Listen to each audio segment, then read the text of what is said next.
tout s'écroule, comment garder son axe? Il y a des moments où la vie semble tout reprendre. Les repères vacillent, les certitudes tombent, et tout ce que vous aviez construit paraît s'effondrer sous vos yeux. Dans ces instants, vous avez peut-être l'impression de vous perdre avec ce que vous perdez. Mais ce n'est pas vous qui vous écroulez, ce sont les formes de votre existence. Votre axe, lui, demeure. Encore faut-il savoir le retrouver. Lorsque tout s'effondre, le premier réflexe, c'est de s'accrocher à ce qui était, à ce qu'on croyait éternel, à ce qui rassurait.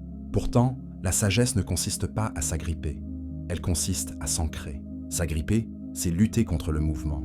S'ancrer, c'est trouver la stabilité dans le mouvement. Les stoïciens l'avaient compris.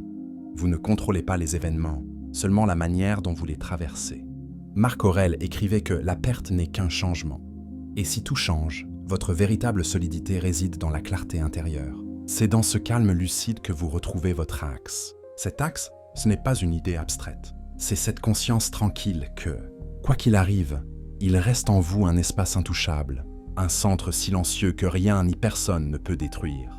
Vous pouvez perdre un travail, un être cher, un statut, une direction, mais il demeure en vous une part qui ne dépend d'aucune de ces choses. Une part qui observe, qui accueille, qui reste droite, même quand tout vacille.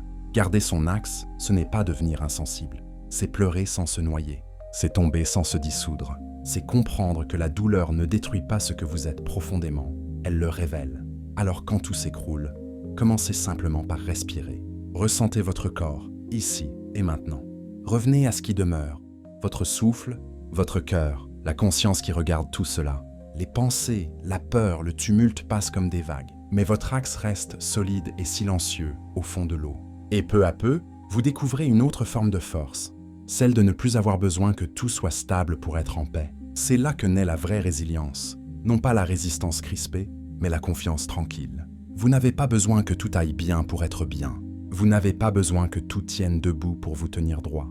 Quand tout s'écroule, ce n'est pas la fin, c'est une initiation. C'est le moment où vous apprenez à distinguer ce qui dépend de vous, de ce qui ne dépend pas de vous, à reconnaître votre axe comme votre seule vraie demeure. Et c'est dans cette simplicité nue, débarrassée du superflu, que vous redevenez libre. Car on ne perd jamais vraiment ce qui est essentiel. On le retrouve lorsque tout le reste s'efface.